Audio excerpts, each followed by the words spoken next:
48, because we've been saying 47 for a long time. It's probably 48. But for 47, 48 years, every president should have done this. And some are saying now that they made a big mistake in not doing it, but we're taking care of business. Steve Woodcock, please.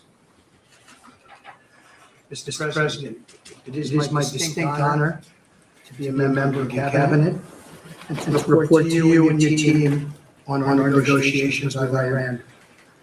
Mr. President, you direct Jared and I to pursue a diplomatic resolution with Iran prior to Operation Epic Fury, which we did. However, it became quite clear during these meetings with the Iranian negotiating team that we could not make a deal that fulfilled your objectives of the following: no enrichment whatsoever, no chance of weaponizing whatsoever, decommissioning of Fordo, Natanz, and Esfahan, which you destroyed in Operation Midnight Hammer, no stockpiling of any material flagrantly violated, turning all enriched material over to us, and a cutback on Iran's missile inventory and range capability of those same missiles. Throughout our meetings with the Iranians, we heard the following from them: the Iranians have the inalienable right to enrich. Then we heard they possess enough 60% enriched material, 460 kilograms, to make 11 atomic bombs. Finally, we heard the following statement: they would not give up diplomatically what we could not win militarily. In other words, they were again miscalculating the success of Midnight Hammer, which was a total success. These are incontrovertible signs, among many other signs, sir, that their regime had not given the negotiating team authority to make a deal required by you. We conferred with you and all the other members of your foreign policy team: Susie Wiles, Pete Hegseth, the chairman, Marco Rubio, JD, Scott Bessent, Chris Wright, John Radcliffe. Throughout all of these negotiations, and we were repeatedly rebuffed on everything we asked for. I have no doubt that we exhausted all efforts on behalf of a peaceful resolution, as you directed. Jared and I both agreed that the Iranians were there to buy time until a weaker president arrived.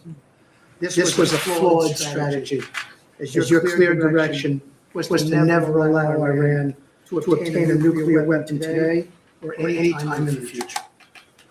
Against that backdrop and our compelling military successes in Epic Fury, we have had multiple reach-outs from the region and others who want to play a role in ending this conflict peacefully. I can report to you today that we have, along with your foreign policy team, presented a 15-point action list that forms the framework for a peace deal. This has been circulated through the Pakistani government, acting as the mediator. And this has resulted in strong and positive messaging in talks, as you just indicated to the press.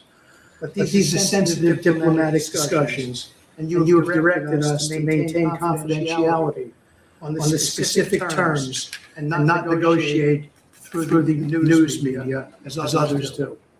I can say this: we will see where things lead, and if we can convince Iran that this is the inflection point with no good alternatives for them, other than more death and destruction. We have strong signs that this is a possibility, and if the deal happens, it will be great for the country of Iran, for the entire region, and the world at large. Your policy of peace through strength is the most effective tool for a diplomatic resolution here, just as this policy was an effective tool in each and every one of all of the other conflicts you settled in your first year. Iran is looking for an off-ramp following your powerful threat on Saturday. Your indications that you were willing to listen to peace proposals have been well received.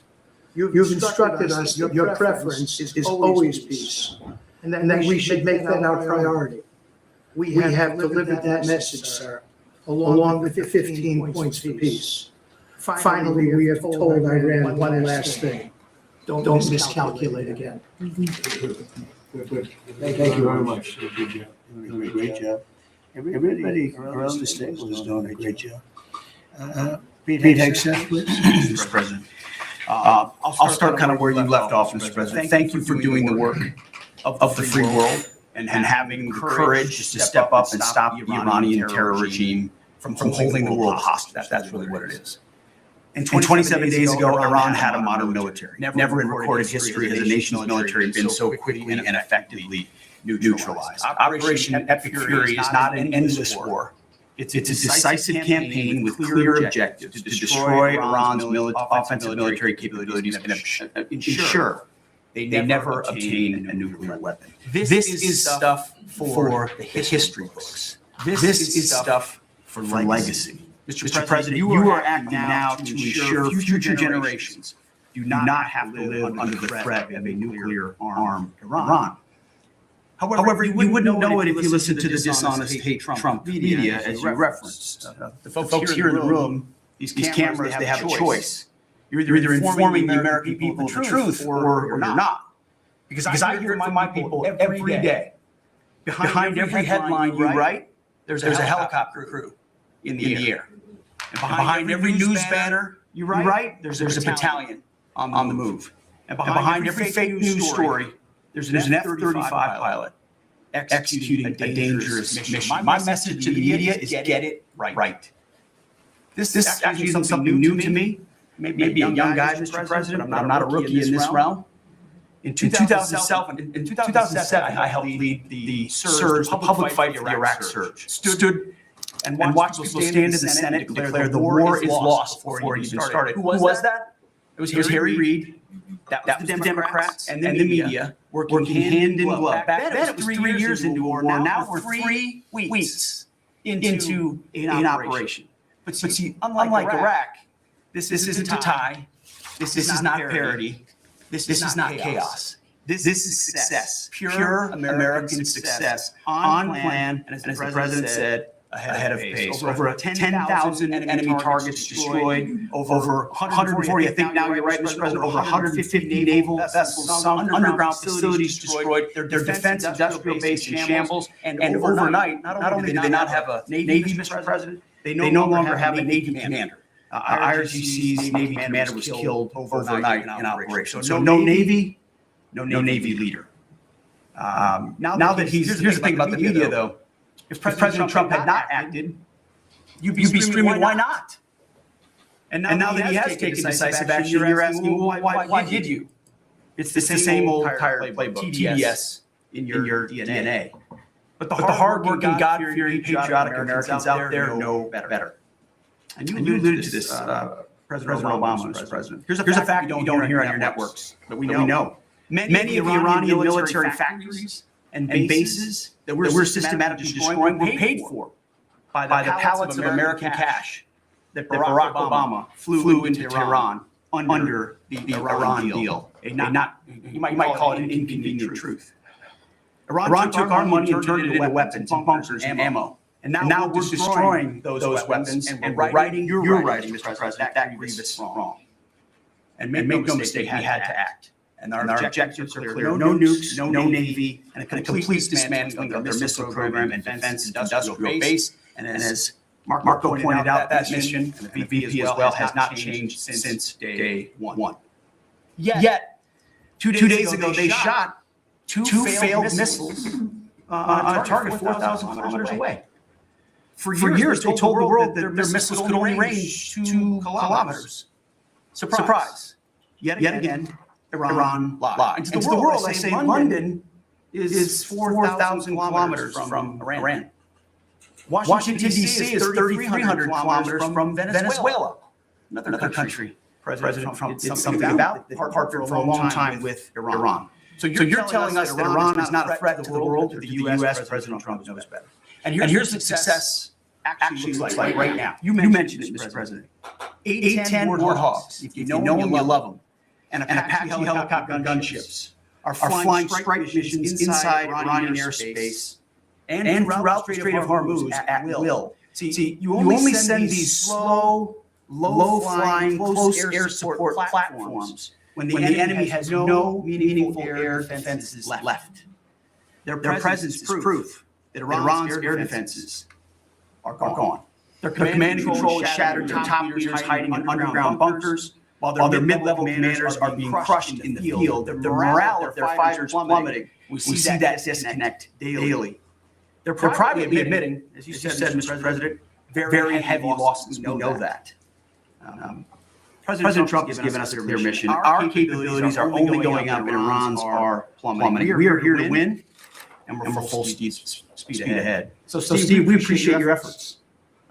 We pray for a deal and we welcome a deal. And we have the ultimate deal maker to make it happen. But in the meantime, as I said yesterday, the Department of War will continue negotiating bombs. War is negotiation by other means. And finally, I want to thank our incredible troops. Our pilots, crews, sailors, refuelers, air defenders, the absolute best of America, the real 1% of our country. This President Trump has your back. And I know this cabinet prays for you every single day. We ask the American people to do the same as they continue in this mission. God bless. Thank you very much. Great. I think before I ask Scott to say a couple of words, it would be great if people like the mayor of Chicago and the governor of Illinois would say, please come in and stop the crime. A beautiful young lady was killed the other day. And father was a very good friend of Dan Scavino. And he took it very hard. Dan took it very hard, like father, friends. They grew up together. And it's a young lady whose life would be saved if we did what we did as an example in Washington, D.C., which is now a safe city. All the time, people come up to me in the building, people are working, they say, thank you so much. I know immediately what they're talking about. They're able to walk to work. They walk to work. You all walk to work. Some of you were mugged. I know you told me stories. Some of you were mugged. One person in particular was viciously mugged in the group right here. Not happening anymore. You have a safe city. Louisiana, the governor of Louisiana called me, can you help me with New Orleans? They just had the Mardi Gras. He said it was the safest Mardi Gras we've ever had. Sounds terrible to say. No murders. It sounds like, who would say this? No murders. But they always had murders. They had a lot of crime during Mardi Gras. He said virtually no crime. We had the troops down there. Memphis, Tennessee, I just got back. We were there. Crime is down 75%. In a short period of time, we're there 5 months. We could do that for Chicago. We could do that for New York. We could do that for LA. And we could do that for, frankly, San Francisco. I know they have a mayor who's trying very hard. He's a Democrat, but he's trying very hard. We could do it much more effectively because he can't do what we do. He can't take people out from the city and bring them back to the country from where they came, where they were in prisons. They were allowed to go in prisons. There were drug dealers, the highest level drug dealers, murderers, 11,888 murders. We do things that they can't do. I had friends calling me up from San Francisco, could you give him a chance? I said, absolutely. Why? We'll give him a chance. He's trying, he's doing okay, but we can do much better. We can make it a lot safer than it is. San Francisco, a great city, was a great city, could quickly become a great city again. But they're going very slowly. I tell my friends they're very substantial people. They're in a certain business where people have made a lot of money. I don't hope that lasts. But they have a tremendous potential. It's one of the greatest cities in the world now. It's got a lot of crime. And the mayor is really trying. Again, a Democrat trying. And I spoke to him. He just wants to have a chance. And I said, we'll give you a chance. But we can solve it very quickly. This young lady would be around today if we were around, because we have nobody coming through our border. I mean, literally for 9 months is zero. It's hard to believe that number could be possible. Millions of people came in through Biden. But nobody even tries. We don't have the caravans of thousands, 25, 30,000 people pouring into our border. They come up in caravans. We don't have caravans anymore. There's no such thing anymore. There's a name that I think I developed. Somebody developed it, but I think it was me. I thought it was an appropriate name. Thousands of people would come up and just barge into our country, totally unchecked, totally unvetted. And this man came in, Dan, right? And he came in through the ridiculous open border of Biden. If we were there, the election was rigged. What are you going to do? Came back, big comeback. But if we were there, we wouldn't have had people coming through. It's amazing. You know, it's so easy now because everyone knows they're not getting through. We don't have any caravans. Once they know that, when it was easy to come through. When I heard that they had an open border policy, I said, boy, this is going to be. I couldn't believe it when it was actually. You know, it dawned on me because I had built 1,000 miles of wall. And we were finishing up some, and he didn't want to finish it up. I said, they really do want to have an open border. And we got it finished. But that young lady would be alive today. And she'd be alive for another reason, because we would have the National Guard in Chicago and in New York and in other places. And they love doing it. It's like training. It's actually training.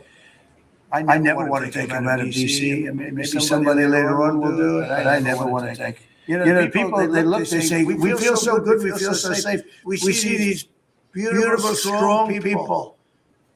And then they're so nice. They open the doors for people. They carry bags. They pick up paper when they see paper on the ground. I looked at D.C. last night. I drove to make a speech, and I drove through and I said, take me this way, take me that way. The city's clean, the fences are down. You don't have homeless all over your parks. We had parks, there was no room for anything else other than homeless. It's all clean and nice, and it'll be even more beautiful a year from now. And we have some projects that are, this ballroom is going to be something that's so beautiful for the city, so desperately needed by presidents. And now it's no secret the military wanted it more than anybody. It was supposed to be secret, but it became unsecret because of people that are really unpatriotic saying things.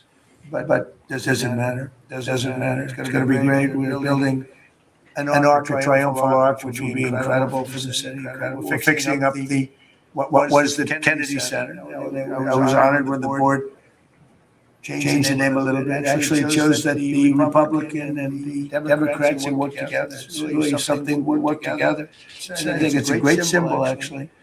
But we're doing a lot of work. That building's ready to fall down. It's in terrible shape. We're closing it. We're going to open it with a bang. In less than 2 years, it'll come in under budget, ahead of schedule. That's what I did. It won't be like the Federal Reserve that's costing $4 billion or something thereabouts. Think of it, $4 billion. You know, it's amazing. I said to the group before, I said, everything I do, I get sued. I build under budget, ahead of schedule. I get sued over a ballroom that's going to be the most beautiful ballroom in the country, so desperately needed. You won't have to have tents sitting on the wet White House lawn. If it rains, you get wiped out. To honor the president of China, or the president of France, or the president of somewhere. We get sued by the National Trust for Historic Preservation. They don't know what they're doing. Then I just found out we got sued by that group and another group, I guess, on the fixing up of again, I'll use the old name, Kennedy Center, because they're not fixing up Trump Kennedy. It's going to be beautiful when you add the name Trump. But we got sued. And all I'm doing is fixing it up. We're fixing broken marble. We're putting on a roof because it leaks like a sieve. We're fixing steel that's broken. It's the same building, same exact building. We're fixing it's going to be beautiful. It's going to be so beautiful and safe. It's actually unsafe. You had some of those columns on the outside that were painted a fake gold. Now we painted them a beautiful white color, beautiful cream white. It's beautiful. Everyone said it's so much more beautiful now. Instead of a cheap, you can't imitate gold. See, I'm a gold person. It's all real stuff. You can't imitate it. Someday they'll discover a paint that will look like gold, and the guy's going to be the richest man in the world. But you can't imitate real gold. Just doesn't. That's 24 karat, which is what this building deserves. But think of it.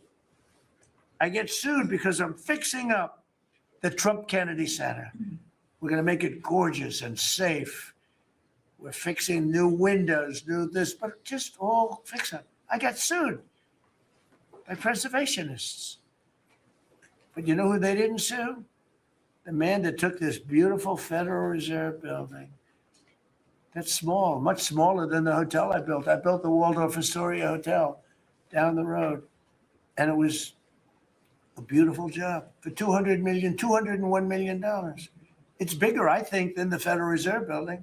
And it's got rooms and bathrooms, and it's not like just an open office space, which is much cheaper to build. Think of this. I hear he's going to be over $4 billion for a little building. He doesn't get sued by anybody but me. I sue because it's either somebody's very crooked, which has to be, because what happened to all that money? You can't sue. I would have done that building for $25 million. It's going to cost maybe $4 billion, and we have a great new person coming in to take over the Fed. And Kevin may not ever have an office, because I don't know if they're going to be able to build. I passed that building the other day. It's a see-through. You know what see-through means? There's no walls up. And they're going to spend. But the National Trust for Historic Preservation, which is a joke, by the way, they didn't sue that building. They didn't sue anybody. But they sue me, and I build. And by the way, my buildings, it's all donations. Rich people and people are putting up the money. Zero taxpayer dollars. Is that right, Scott? Zero taxpayer dollars. Stuff is all done for free, and I get sued. This could only happen to Trump. But they don't sue the guy whose interest rates are too high. That's why we call him Too Late. His name is Jerome Powell. We call him Jerome Too Late Powell. And done a terrible job. He suffers from Trump derangement syndrome, as he probably should, because I hit him pretty hard. But so I don't blame him. But they don't sue a man who has taken this gorgeous building, ripped it down from the inside, taking ceilings that are as beautiful as you've ever seen, taking the ceilings down instead of leaving them, taking walls down that were 2 feet thick of solid concrete and plaster, replacing them with 6-inch walls with no insulation. I said, let me ask you, are you going to put insulation in? No, it's not in the budget. Oh. Insulation costs $5. Now you're going to hear the guy next door. If he's next door to me, I'll be able to hear his military plan. I'll know exactly. If Lutnick is in there, I'll say, oh, I know exactly what Lutnick's got planned. It's the craziest thing I've ever seen. They've ripped this gorgeous building apart, and you can never build it again. I could, but it costs a lot of money. But a normal person can never build. So you're going to have crummy little walls, a flat little ceiling eventually, but right now you don't have anything. And nobody sues this guy. And then when Jeanine Pirro, working with Pam and others, has the courage to sue to find out what happened to maybe $4 billion and a building that may never be occupied by Kevin Warsh. He may never get there. We're going to have to find him some space in the White House. We'll put him in the basement of the ballroom. But when, now think of it, when Jeanine Pirro and Pam and the group, when they bring a suit, it's like, oh, this terrible thing. And then we have a judge that attacks us. So we've got to get our priorities straight. You know, it's a very sad thing that's happened with the Fed. And then just one other thing very quickly, you have Gavin Newsom in California Railroad. That's 100 times over budget. It's out of control. It was supposed to go from the middle of San Francisco to the middle of LA. Well, now it stops way short of both. It now goes into areas that nobody ever heard of. It's billions and billions of dollars over budget, years and years, maybe decades late. And that's why we have a country that has a lot of problems. We have incompetent people. It's all people. Think of this: Federal Reserve. I would have had that building done for $25 million. I would have, if I did it. It was up to, somebody else would have done it for more. So maybe 50. But you could have done that building if it was properly done and planned. You would have done that building for, I would have done it for $25 million, and it would be better. It would be better. See this pen right here? This pen is an interesting example. It's the same thing. So this pen is very inexpensive, but it writes well.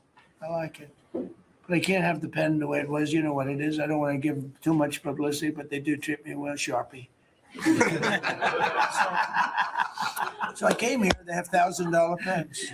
And you hand pens out, you're signing and you hand them out. You're handing them to all these people. Sometimes you have 30, 40 people. And they were $1,000 a piece. Beautiful pen, ballpoint. 1,000. It was gold, silver, gorgeous. But I'm handing out to kids that don't even know what they're doing. What is this, mommy? It's kids. They're getting a pen for $1,000. They have no idea what it is. And I feel guilty because I'm like, I'm by nature, I don't, it's the government. I love the government like I love myself economically. I want to save money. So I'm saying, this is crazy. And it had another problem. They didn't write well. So I take it out and I saw it and there's no ink. And I got all you people looking and you say, there must be something wrong with Trump. And I'm signing and there's no ink in the pen and it costs $1,000. This one, I called the guy. I said, I'd like to use your pen, but I can't have a gray thing with a big S on it saying Sharpie. As I'm signing a $1 trillion airplane contract to buy brand new fighter jets, brand new B-2 bombers, of which we just ordered plenty. I can't do that with the press. Use your pen, but I like the pen the best, but I'll sign it. I could do like Biden did, give it to somebody else to sign or an auto pen, or maybe sign it separately in another room, but I can't use your pen. He said, well, I can make it nicer. I said, what can you do? He said, I'll paint it black. I said, that's nice. And I can even paint the White House on it, sir, if you like, in gold. Almost real gold, not bad. And I can even do your signature, sir. And by the way, this was not staged. I just saw the pen sit there. I thought of this as an example of how $25 million spent by me at the Federal Reserve Building would be a better job than $4 billion that they're spending. And one of the things that Kevin Warsh told me, he said they ripped down the nicest building. I don't know what building they're talking about. They ripped down a building, Scott, right? Kevin Warsh said it's the most beautiful building in Washington. He said the most beautiful space. They ripped it down. Why did they do that? I don't know. Do you know what he's talking about? Is it true? Yes, sir. They ripped it down. We have a moron at the Fed. Who wouldn't be lowering interest rates right now? But I want to thank Jeanine Pirro and Pam and her group for having the courage to bring this suit. And I believe that the contractor on that job is probably one of the richest men in the country right now. I believe that it's not possible to spend that kind of money. $3 billion, $4 billion, nobody knows. Nobody has any idea what it is.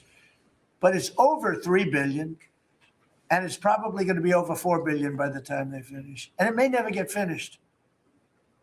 Unless I take it over, I'll get it finished. But it can never be what it was. It's never going to have those beautiful ceilings. It's never going to have those incredible walls. The walls were 1.5 feet thick of solid masonry. They ripped them down for no reason. And I just give you the story. And just to finish on this one. So I told that story to somebody and said, yeah, but it's not the same thing. I said, you're right. This one is better. It writes. So the guy said to me, you don't have to pay me, sir. I'll give them to you for nothing. I said, no, I don't want that. Let me pay you. I want to pay you. No, sir, you don't have to. You're the president of the United States. He was shocked. The head of Sharpie gets a call. I don't even know who the hell he is. He said, is this really the president? He said, no, you don't have to pay me, sir. This is such an honor. I said, no, I want to pay you. He said, what would you like to pay? I said, how about $5 a pen? He said, that's all right. Whatever the hell we agreed to. peanuts, as opposed to 1,000. And these were $1,000 pens. And we were giving them out. Sometimes, you were there for signings. I'd have 30, 40 people standing behind me. I'd give out 40 pens to people. Then somebody would say, could I have a couple extra? This way, I'd go like this. Here, you want 5? Here, take 5. But the bottom line is, they're better pens. It's a business story. So for $5, could be 0, but for $5, I get a much better pen than for $1,000. And I can hand them out. And actually, they become hot as a pistol. So what can I tell you? With that, could I give it to, please, a man who's done a great job at Treasury? Good luck, Scott. Well, sir, as always, you're a tough act to follow, but that is very illustrated. Your economic leadership has made our military mission possible. Mr. President, national security, as you always say, is economic security. Your leadership has shown the American people that there is no prosperity without security. That our mighty military on one side, but the U.S. economic strength is fighting off this evil regime. The Iranians believe they are fighting a two-front war. It is the military war that our great warriors are prosecuting, but on the other side, they are trying to take control of the global economy through a choke point that we believe does not exist and that we will overcome. The historic Operation Epic Fury seized a generational opportunity to demolish a regime that has coordinated over 4 decades of global terror and claimed thousands of American lives. Many people, especially the Democrats, underestimate the will of the American people for short-term volatility for 50 years of safety that we are going to have on the other side of this. And I believe energy prices will be lower, inflation will be lower before we had the appearance of security, which is not real security. Now, the American people and the world will have absolute security. Through your maximum pressure campaign, Treasury has worked to uncover all financial lifelines through the regime and cut them off. You gave that order last March. This was not something that happened overnight. This is something that has been contemplated for almost a year. They're finding that the Iranian financial system collapsed in December. We have systematically weakened Iran's ability to fund operations and procure weapons, and that required months of preparations. Threats to American national security have no place in the global economic system. The oil market is well supplied. We have taken actions to ensure oil supplies stranded at sea are made available to the global market. Your bold actions like the Development Finance Corporation's Maritime Reinsurance Program in conjunction with Central Command will soon provide shippers through the Gulf region with a level of security we had never seen before. Mr. President, we are starting to see more and more movement in and out of the Gulf today, and this is more than yesterday, and this is the beginning. I am confident that shipping traffic will continue to increase on a daily basis, even before we secure the straits. Turning to the home front, the U.S. economy remains strong. We had a strong economy thanks to you. We are the best insulated in the world thanks to your energy efforts in term 1 and term 2. The U.S. is an energy superpower. American workers' purchasing power is finally being restored. The latest figures indicate robust real compensation increases. We are starting to see the working family tax cuts benefits bearing fruit this tax season. 44% of tax returns have claimed at least one of your signature policies: no tax on tips, no tax on overtime, no tax on Social Security, deductibility of auto loans. The average tax refund is up more than 10% for working Americans. The economy you vitalized through your pro-growth policies is well positioned to withstand these temporary disruptions. The United States dollar has reasserted itself as a safe haven asset. The US dollar has appreciated since the hostilities began because everyone knows, thanks to your efforts, the US economy is the best position in the world and capital is flowing in. Efforts to reprioritize economic security are ensuring the United States remains secure, resilient, and prepared for the challenges ahead. As we approach the 250th anniversary, America will never be safer and more secure militarily and economically. Thank you. I just want to ask you a question. Is this guy central casting? I'm looking at him. I'm in Treasury. He might not be so good for war. I don't know. No, I'm looking pretty good too. I'm looking at this guy. He's central casting. Even the glasses are perfect. Where do you get those glasses? I think I'm going to get glasses. That's beautiful. Great job. That's really good. No, he's done a great job. And you all have. Proud of you all. Do you have any questions? Yes, Mr. President, are you going to go in for the uranium? Like, how do you secure Iran and? Let's assume I was or I wasn't. Why would I ever answer a question? Can you accomplish? your What goals kind of a without it? question? Am I going to go in for the, oh yeah, I'm going in. We're going in tomorrow at 3:00. How could you possibly ask a question like that and expect an answer? I don't know. But I don't know. I think you're a friendly person too. It's just such a ridiculous question. Mr. President, yes, Mr. President. Please. Thank you, Mr. President. There's been a report that potentially the U.S. is looking at diverting some munitions, air defenses that were meant for Ukraine to the Middle East. Is there any accuracy to that? Is that something you're considering? Well, I'd have to ask you, but we do that all the time. You know, we have tremendous amounts of ammunition. We have them in other countries, like in Germany and all over Europe. We have, you know, we're packed. And sometimes we take from one and we use for another. We help Ukraine. Biden started and he gave $350 billion away. Too much, way too much. And we sell it now to NATO. We sell it to NATO and they probably give it to Ukraine. Mostly, I think they give it to Ukraine, but we get paid for everything that we give. We don't give anything anymore. That's a tough situation, that whole Ukraine situation, very, very tough. We're working very hard on getting that one solved. It doesn't have any impact on us, virtually nothing. In fact, if anything, I mean, we sell a lot of equipment for that unfortunate war. 25,000 people died last month, 25,000, so mostly soldiers. Some in the towns, but for the most part, soldiers. They're dying. Nobody's seen anything like it since World War II. It's a terrible situation, and hopefully that's going to get settled. You know, I settled 8 wars, and many of them I think were more difficult than this one. In theory, they were more difficult, but there's tremendous hatred between President Putin and President Zelensky. Tremendous hatred. I've seen it before, but I've never seen it maybe to this extent. And I think that's calming down a little bit, and I think we have a chance of getting it done.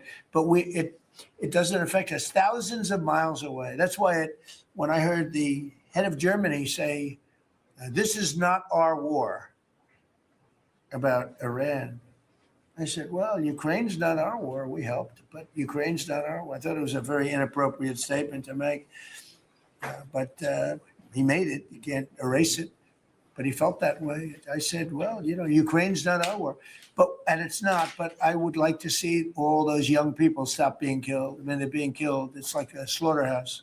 What's happening there is horrible. 25,000 on average. 2 months ago was 31,000 people died in 1 month, Marco, right?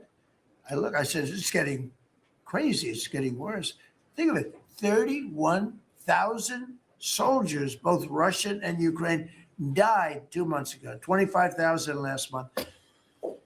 And if I can solve that, it would be a great honor to do it. I wish it could have gone faster. I solved other ones in 1 day that have been going for 32 years. We stopped one that was starting. It was already started. India and Pakistan, and the Prime Minister of Pakistan, a very fine gentleman, said President Trump solved something that was going to cost 10 million lives. That was going to cost a lot of lives, 2 nuclear nations. And those were complicated, but we got them done quickly. This one is, it's a shame. And the only reason I'm doing it, frankly, is because I want to stop death. I want to stop the death from happening. I think I'm going to go with a man that I've missed, Brian. I haven't seen you in a long time. I miss you. He's been in a very strange location. I don't know. He's had a strange thing happen. But anyway, go ahead, Brian. Well, good to see you too. Actually, good to see the entire cabinet. They wanted to see you too. You talked about gas prices coming down. Yeah. Obviously, they will. Would you ever consider suspending the federal gas tax in order to kind of temporarily alleviate some? Well, some people should do that.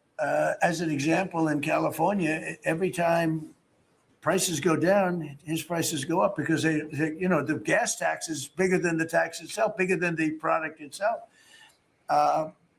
It hasn't, I mean, we've thought about it, I guess, but honestly, when I did this, I knew it was going to be a little bit, we had the greatest economy ever.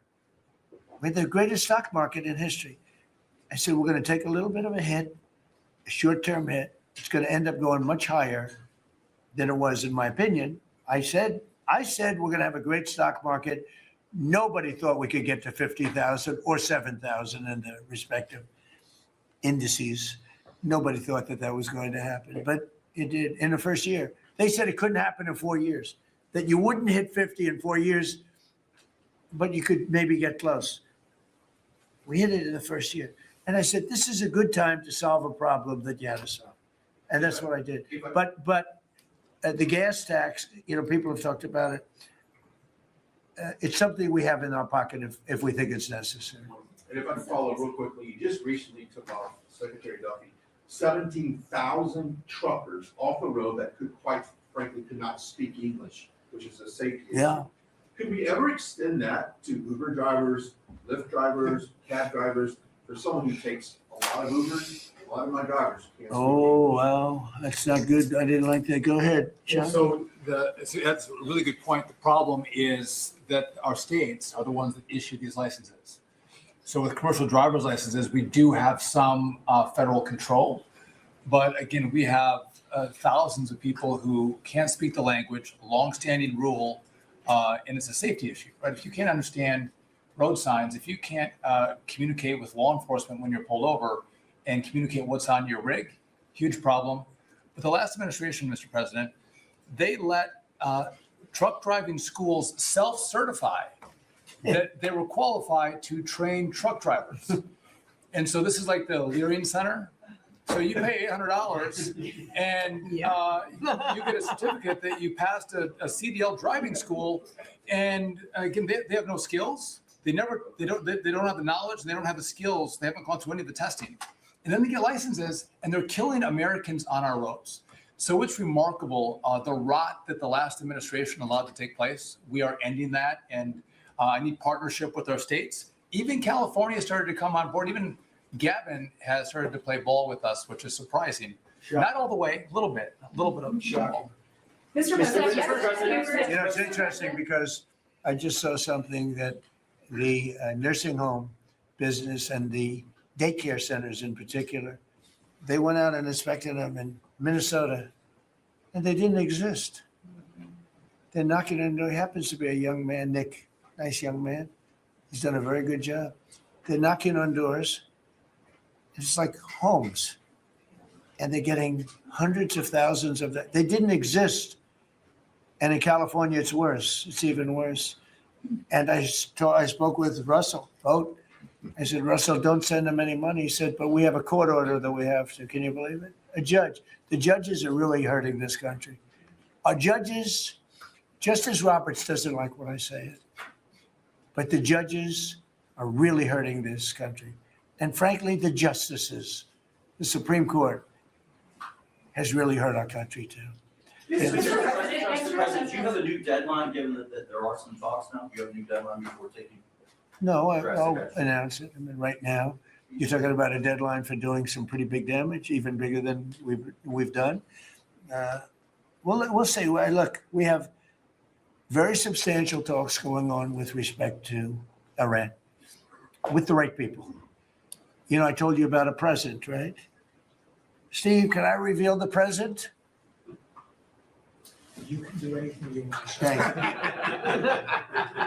They said to show you the fact that we're real and solid and we're there, we're going to let you have 8 boats of oil, 8 boats, 8 big boats of oil This was 2 days ago.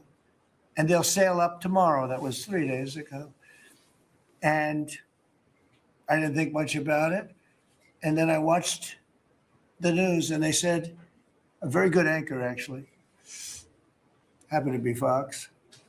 But I watched it and he said, something's unusual happening. There are 8 boats that are going right up the middle of the Hormuz Strait. 8 big tankers are going loaded up with oil right through. And I said, well, I guess they were right, and they were real. And I think they were Pakistani flagged.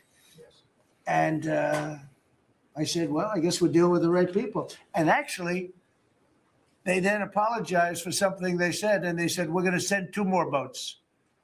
And it ended up being 10 boats. All right. I hope I haven't screwed up your negotiations, but I thought it was appropriate to say, because I did taunt you the other day by saying they're going to give us a present. Yeah,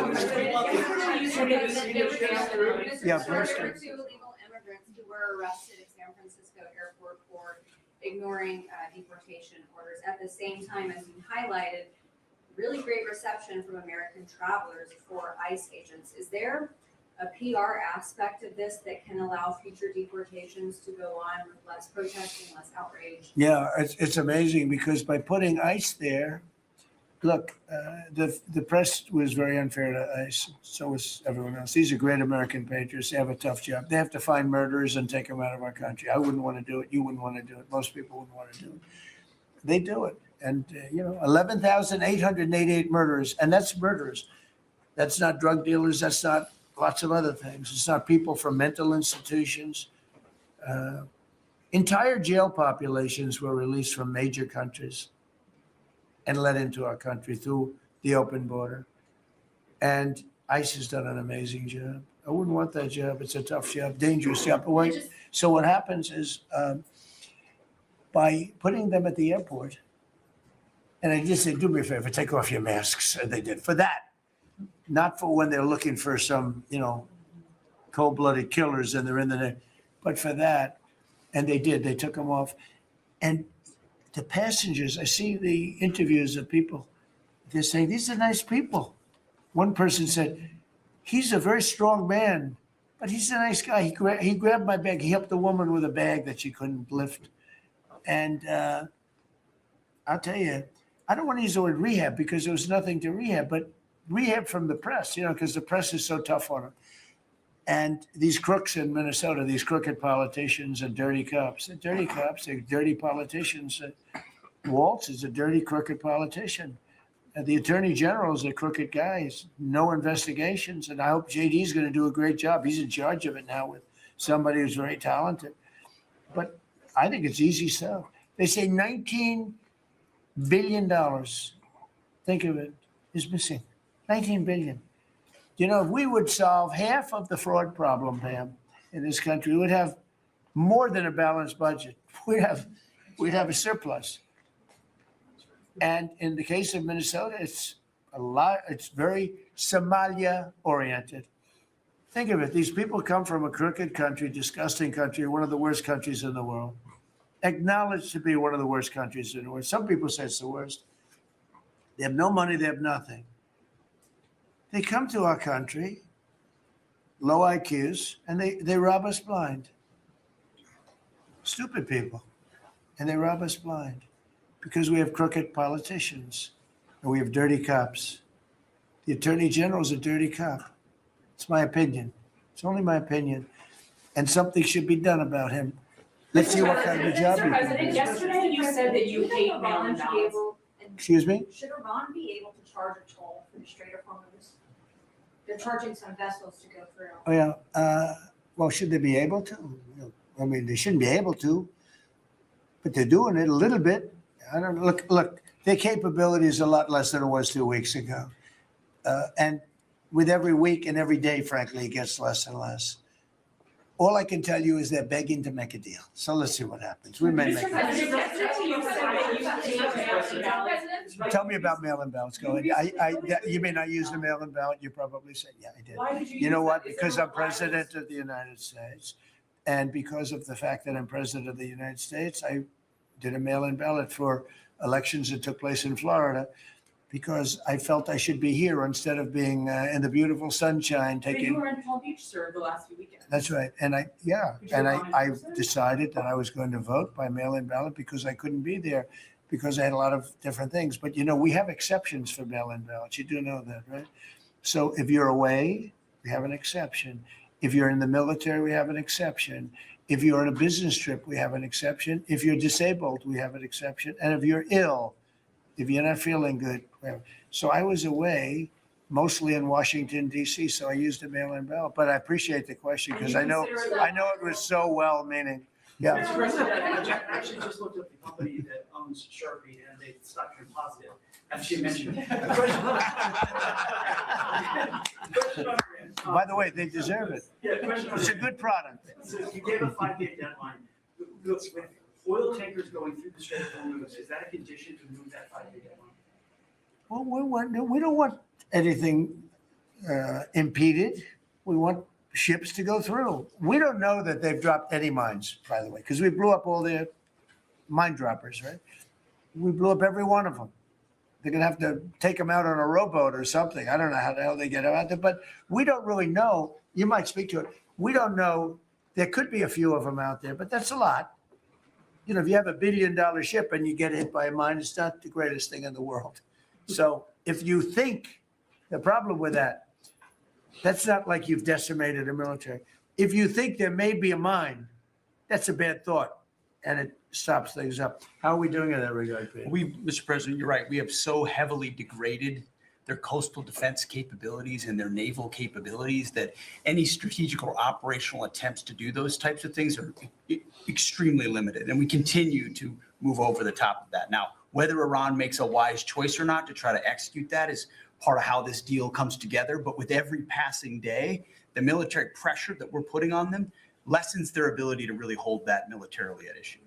I mean, the problem with the issue of the Hormuz Straits is this: we've decimated them as a military. No Air Force, no Navy, very few rockets left. We blew up so many. Hard to manufacture them. Same thing with drones. The leadership is gone. The problem with the Straits is this. Let's say we do a great job. We say we got 99%. 1% is unacceptable because 1% is a missile going into the hull of a ship that cost $1 billion, right? So 1% is we can't. If we do a 99% decimation, that's no good. So it's really a little bit. But I have a feeling it's going to clean up pretty quickly. I could just say this: they want to make, and I probably hurt our little negotiation. It gives them a little impetus to say, well, I wish you didn't say that. But they said yesterday that we weren't negotiating with them, and now they admit that we were negotiating with them. So they want to make a deal. The reason they want to make a deal is they have been just beat to shit. So the Are you President. thinking of taking control of Iran's oil? It's an option. I mean, I wouldn't talk about it, but it's an option. Is that something you thought about? Well, in Venezuela, we've done very well working with Venezuela, certainly. We've taken in billions and billions of dollars. And by the way, Venezuela is doing better right now than they've ever done in the history of their country. And it's sort of like a joint venture. But the United States has made a lot of money, Marco, right? With it. Do you want to talk about that for a second? About Venezuela? Yeah. Yeah, I mean, I think Venezuela in the first 2 months of this year generated more revenue from oil sales than they had most of all of last year. But the money's not being stolen anymore. And it's being held in a U.S. Treasury blocked account. And to the extent it's flowing to the Venezuelan government, it's going to help people, like fund hospitals, pay teachers. It's not And we being get a stolen. lot of it. And they got more than they have in many years. Think of it. We get a lot of it. We have a deal. We get a lot of it. We had 100 million, think of this, 100 million barrels we took in the first 2 weeks. 100 million barrels. That's a lot of oil. It's a lot of ships. And we got some and they got some. We paid for the ships. A lot of money left over. And Venezuela has done better now with us. Call it a partner, call it whatever you want. We've made a lot of money and they've made a lot of money. We've paid for the cost of that military hit many, many times over. And we've only just started. Our relationship with Venezuela is been amazing. The people, actually, I'm the highest polling person. In other words, after the presidency, I think I may go to Venezuela and run for president against Elsie. I may run against Elsie. It's an option. No, they like me in Venezuela, but it's an option for me. It's a wonderful option. Yes. There's some reports that Gulf allies are concerned about winding down the war too soon, potentially leaving Iran. Well, they'd probably like us to stay, but But the concern. if we don't stay, look, it's a beautiful thing about airplanes that go 2,000 miles an hour is you can get back there very quickly. If we don't stay, we're going to be protecting them. We know, they've been very good. Hey, Qatar, Saudi Arabia, in particular, Qatar, Saudi Arabia, UAE, the three of them, Kuwait, Bahrain, they've been 100%. Now, in all fairness, they could have gone the other way. They were surprisingly missiled. They were shot at. Nobody ever thought they'd be shot at. UAE had 1,400 missiles aimed at them. Fortunately, they had the greatest anti-missile weapon in history called the Patriot. Almost every single missile was shot down. We had an incident recently where 101 missiles were shot at a certain thing that we own. It's very valuable. 101 missiles going 2,000 miles an hour. Out of the 101 missiles, every single one of them was shot down in midair and fell into the ocean. It's amazing technology. There's nobody has equipment like we have. Is it even possible to wind down the war while Iran still has that enriched uranium? Is it even possible? Well, to wind you're down? going to have to see, but I think we're in just very good shape. We're roaming. You know what we're doing? You know the word roaming free? We're over their skies with the most beautiful planes you've ever seen. Roaming free, there's not a damn thing they can do about it. And it would be nice if, like the fake news New York Times, which writes so fake, and the Wall Street Journal is terrible, terrible. I read a story today that I'm desperate to make a deal. If I was desperate, he'd be the first to know. Let's get the hell out of there. I'm the opposite of desperate. I don't care. I want to know. In fact, we have other targets we want to hit before we leave. We're hitting them on a daily basis. No, I don't talk about you. I can't talk about specifics. A lot of people say that wouldn't matter. Maybe it does matter. Who knows? But I wouldn't talk. It's like the question this young lady asked. Sorry about I embarrassed her. I don't want to embarrass you because I think I think she's a friendly reporter, so I'm sorry. But I can't say what we're going to do because if I did, I wouldn't be sitting here for long. They'd probably, what is it called? The 25th Amendment?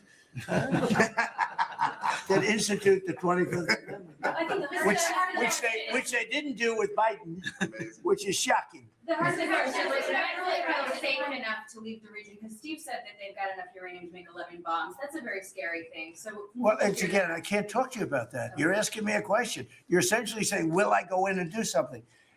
I can't talk to you about that. You're looking at a coalition of ships to help, warships to help protect tankers. How close are you to getting that coalition? Well, we have a coalition for them, but they should have been up here a long time ago. And they're affected. The amazing thing is we don't need the Hormuz Strait. We don't need it. We don't need it at all. We have so much oil. Our country is not affected by this. We have twice the amount of oil as Saudi Arabia or Russia, and soon it'll be 3 times the amount. Chris, do you want to speak to that for a second? Yeah, that's correct. Our total oil production is greater than Saudi Arabia's plus Russia, and more than we consume in the United States. We're the largest. Pretty Yeah, good. pretty. You know what they call it? Drill, baby, drill. Mr. President. Anything else you want to say? Well, it's same thing for natural gas. We went before your first term. We were the largest exporter of natural gas in the world. Today, we're just by far the largest. We were the largest importer. Now we're by far the largest exporter, and it's growing rapidly this year. New facilities are coming online. New production's ramping up. We're doing an amazing job. We're getting a lot of help from that man right over there. He's getting approvals done quickly and very environmental. He's an environmentalist, actually. He does a great job, but he gives you a fast approval or rejection. Do you have anything to say? Well, back on Venezuela, where Chris and I have both had a chance to be there, I literally think they're going to put up a statue to President Trump. And I'm not being, it's not a political statement, it's an I actual hope thing. so. That would be a great honor. No, because it's like they view President Trump like Simon Bowler. He's the liberator of a country. And this is a country where they love American baseball. You look on the street, they're wearing NBA jerseys. And Delcy and her team working with us, getting back. Chris and I both experienced, it was the first time in Venezuelan history that they had the free press allowed to come on to essentially we're in the White House, the Palacio Miraflores. And it was an emotional thing for people that had been for 20 years had never had a chance to be there. So whether it's and then production, it's showing up in production. The American companies that are coming back, most of those American companies have many American Venezuelan team members. One company in Houston's got 600 Venezuelan Americans that know more about reviving that industry. So their GDP is a 1/4 of what it was before. They want to get back. They remember what it was. Their production on oil production is climbing towards 50% increase just in the 3 months we've been here. That flows to American refineries on the Gulf Coast, lowering the price of gas in America. So it's a Forget that. When are they going to do the statue? The hell with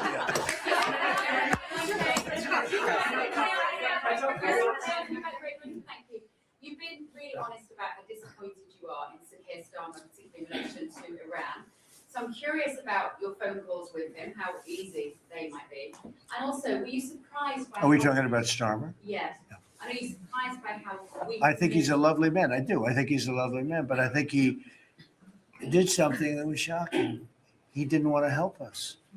And maybe in particular that country, we were the longest bond, the longest ally. Australia too. Australia was not great. I was a little surprised by Australia. I wouldn't say anybody was great other than the 5 countries in the Middle East. We never really had very much support. We spend trillions of dollars supporting countries, and this is Little League. This isn't the big league deal. This is sort of Little League pool for us. This was we decimated them in a period of a week. In the first week, it was over. In the first few days, it was over. I think the Navy took us 3 days to essentially annihilate it. They weren't there.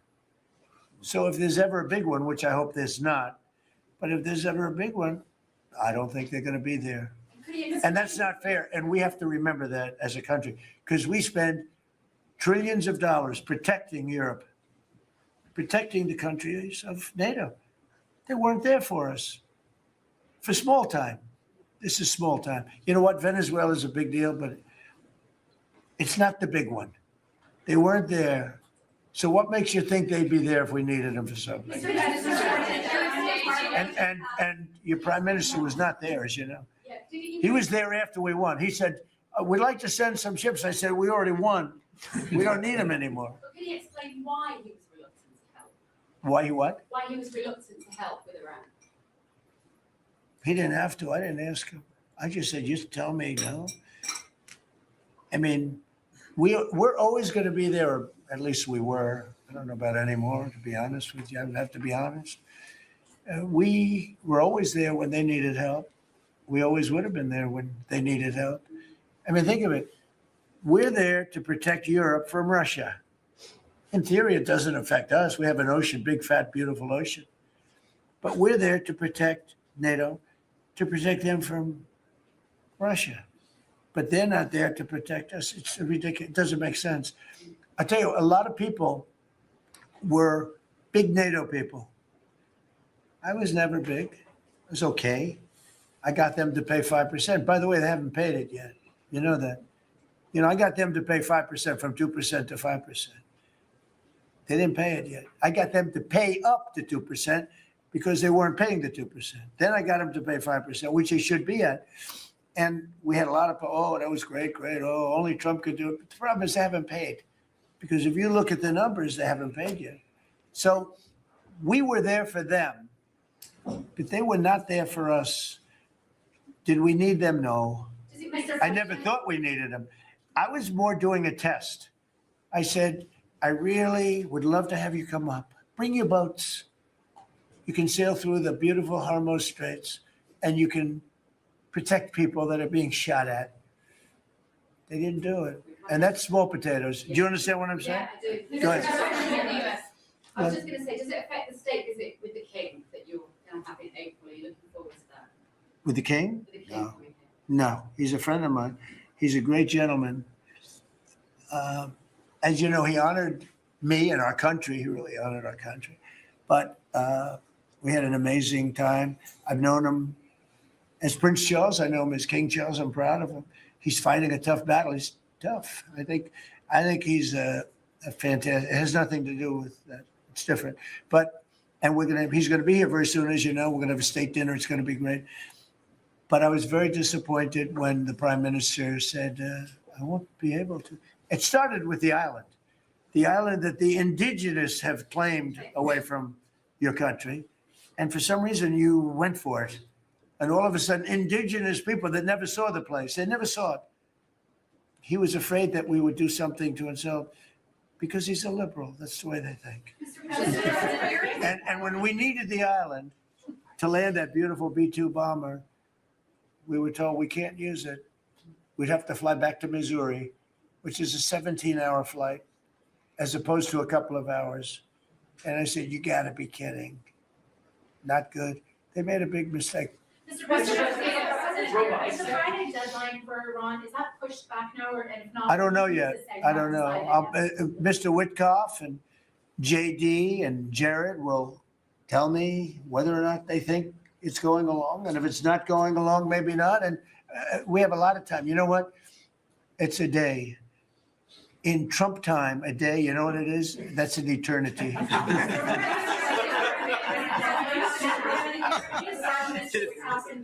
Say it, what? European Parliament just passed a major deportation plan. Some of the tenets of it are that member states can deport rejected asylum seekers to third countries regardless of whether they have a connection to it. It allows for detention periods of up to 2 years and also offshore return hubs or detention centers similar to ours. Who did this? Which country? European Parliament, and the vote was not close. It was 389 in Good. favor to 208 against. I'd vote So Europe with them, yeah. Europe is where you are now. Do you think that will move the needle with Democrats? I don't care about the Democrats. The Democrats hate our country. The Democrats are in chaos right now. And they have no common sense. You know, they have one quality that's amazing. They stick together.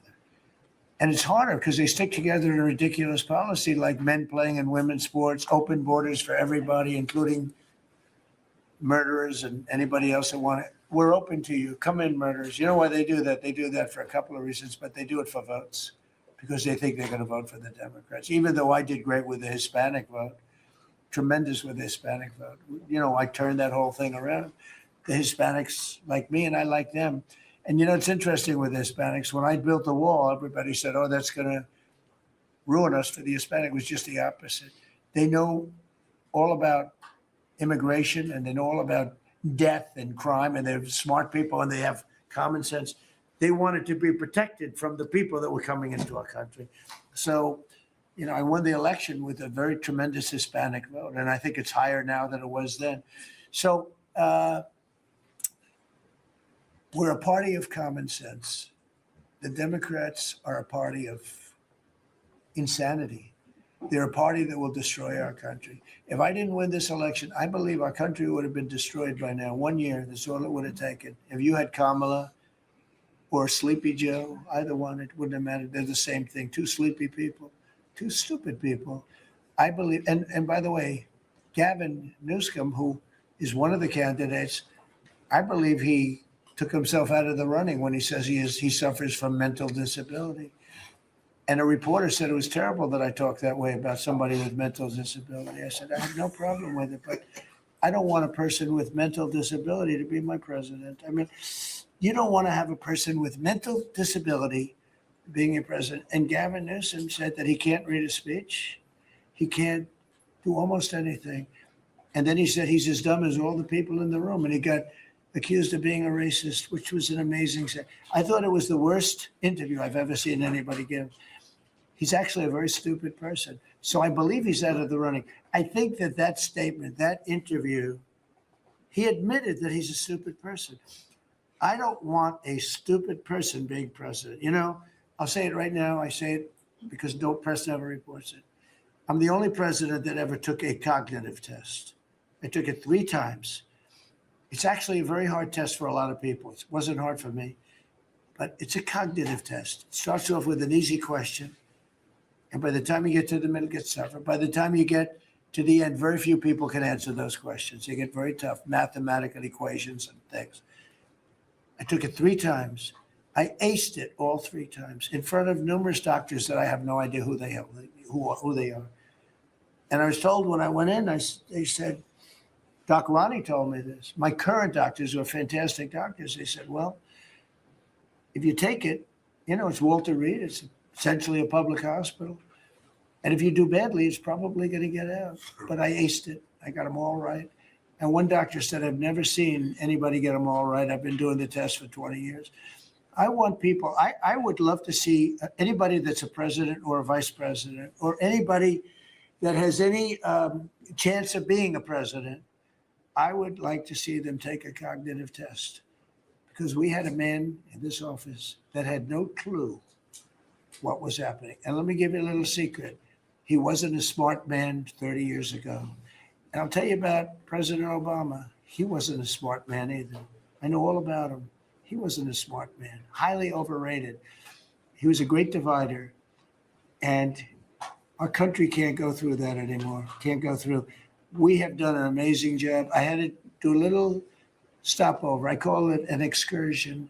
I had to do a little stopover in Iran, and we had to knock the hell out of them because our country would not have been safe. The world wouldn't have been safe. I've done a great favor for the world. The world has not been reciprocal, because when I told NATO, where we give billions and billions of dollars, trillions over the years, I said, do you mind coming up and giving us a little hand with the streets? Send up some.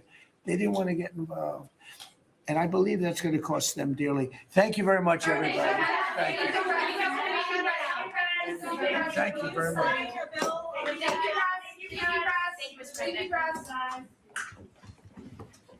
Keep moving. Thank you, guys.